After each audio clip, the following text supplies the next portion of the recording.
Bonjour et bienvenue chez Répatite. C'est bientôt le Saint-Valentin. Alors, aux États-Unis, une des choses qu'on fait beaucoup à Saint-Valentin, c'est d'envoyer des cartes de Saint-Valentin. Et j'ai eu envie de vous proposer une petite activité à faire soi-même pour faire sa propre carte de Saint-Valentin pour son amoureux ou sa amoureuse. Donc, l'idée, c'est de faire un peu de broderie en pointe chaînette sur un fond de textile recyclé, bien sûr. La vidéo va vous montrer les étapes pour que vous puissiez le réaliser, et le kit est disponible bien sûr à l'atelier Répatite ou sur Facebook ou sur mon site internet répatite.fr. Alors en route pour la création. Si vous savez déjà le kit, vous pouvez l'ouvrir et découvrir tout ce qu'il y a dedans. Donc il y a tout ce qu'il faut pour faire la carte de Saint-Valentin. La première chose à faire, c'est de découper le modèle du cœur en papier.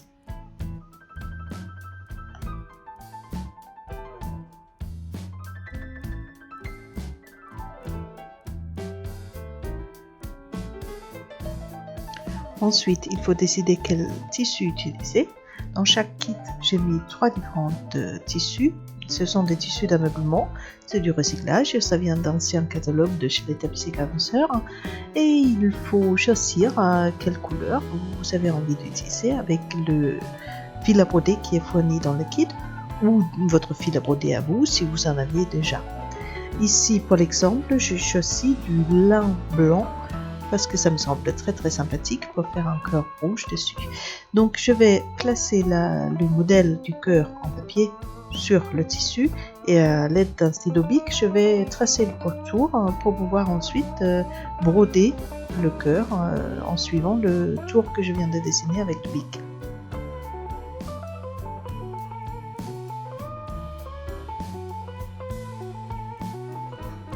Il faut choisir l'aiguille à broder qui convient pour le fil à broder que vous avez dans le kit. Et il faut mettre le fil sur l'aiguille, faire le petit nœud au bout, etc. Comme d'habitude quand vous faites un peu de couture. Si vous n'avez jamais fait de pointe chaînette, je vais vous montrer un peu en détail comment faire. Je recommande dans ce cas que vous preniez un bout de tissu que vous n'avez pas l'intention d'utiliser et que vous faites la main là-dessus. Donc d'abord, vous laissez traverser l'aiguille entièrement à travers le tissu. Le nœud maintient le fil derrière. Vous repassez là où le fil est sorti et vous faites sortir l'aiguille un peu plus loin, genre 2 mm. Vous attrapez le fil à broder derrière l'aiguille et vous tirez. Après, vous repiquez encore là où le fil est sorti. Vous faites passer le fil derrière l'aiguille et vous tirez pour faire un deuxième lien pour votre chaîne. Voilà, le lien de chaînette, une broderie au point de chaînette, ça ressemble un petit peu à une chaîne. Et c'est les petits points de la chaîne qu'on crée un par un. Donc on passe le fil bien derrière l'aiguille pour que l'aiguille ressort au milieu du point. Donc pour chaque point, vous repiquez bien juste à côté de l'endroit où le fil est sorti du tissu et vous ressortez quelques millimètres plus loin. Vous passez le fil derrière l'aiguille et vous tirez l'aiguille à travers pour former le point. Un petit ovale en quelque sorte, encore un point de la chaîne. Quand vous maîtrisez à peu près, vous pouvez mettre de côté le petit tissu de test et reprendre le tissu où vous avez dessiné le cœur. Donc on va faire tout le tour en chaînette en commençant par la pointe du cœur. Il faut bien piquer juste à côté de l'endroit où le fil sortait. Si vous piquez exactement au même endroit, dans le même trou, votre fil va repasser de l'autre côté et vous n'allez rien obtenir. Mais donc, vous faites les petits points de chaînette l'un après l'autre en restant bien sur la ligne que vous avez tracée avec le stylo bic. Personnellement, je préfère le faire dans l'ordre, dans la direction dans laquelle j'ai dessiné le trait. Je trouve que ça donne un effet agréable à la broderie quand on suit vraiment le trait comme dans la direction dans laquelle on l'a dessiné.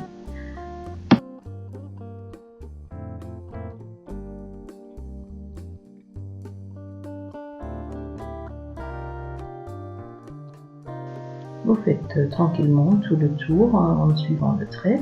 Donc comme on fait la broderie directement sur le trait, on cache le trait. C'est pour ça que c'est pas grave de le dessiner avec un stylo bic. Par contre, évidemment, il ne faut pas prendre un stylo trop noir ou voyant. Et quand on regarde bien, oui, on voit le trait un tout petit peu à travers les points de chaînette, mais c'est pas bien grave.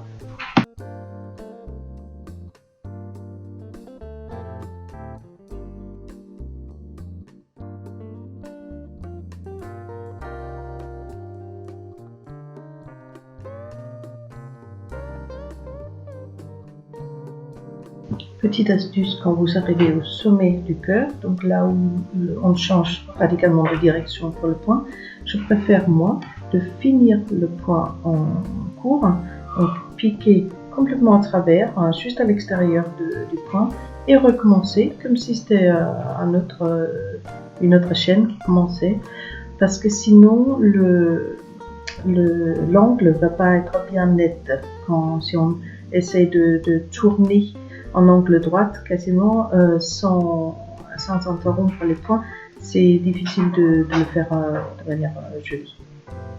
Et après, on continue jusqu'au bout.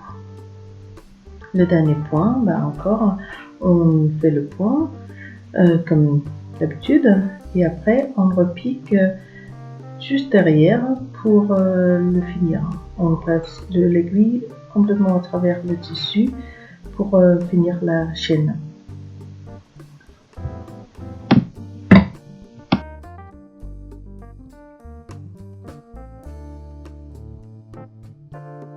Et voilà, on a fait tout le tour, donc il ne reste qu'à fixer le fil avec un nœud ou deux au dos.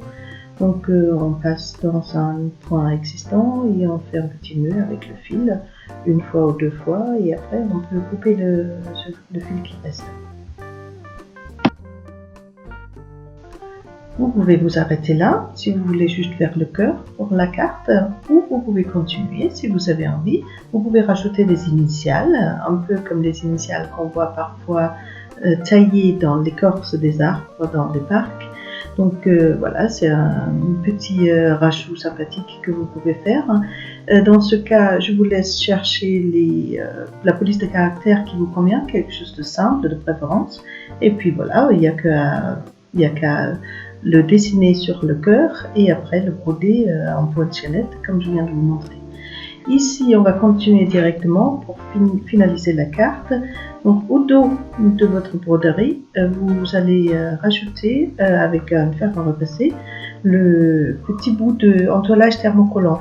Donc il faut bien mettre la côté rugueuse vers le dos de la broderie parce que c'est la côté rugueuse qui contient la colle.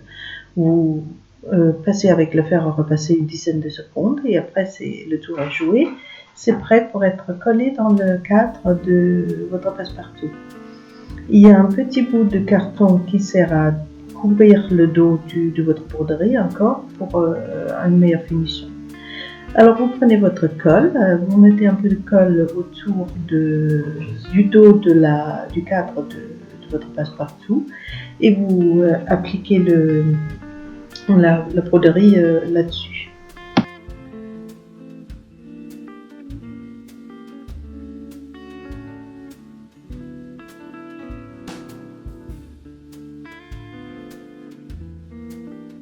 Vous pressez un peu avec les mains pour le fixer. Après, vous remettez un peu de colle sur le bout de papier cartonné qui est livré avec aussi pour le fixer au dos de votre œuvre.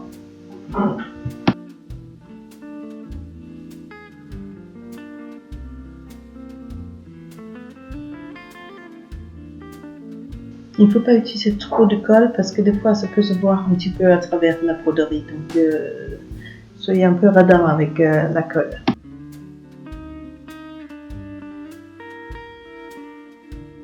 Et à nouveau, vous pressez bien. S'il y a des petits fils qui dépassent, on va les enlever après à l'aide des ciseaux.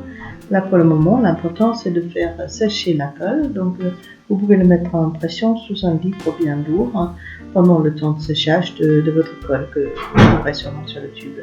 Donc voilà, une fois que c'est bien sec, vous enlevez ici un peu de fil qui dépasse, vous les enlevez avec les ciseaux. Il ne faut surtout pas tirer parce qu'on risque de tout déformer.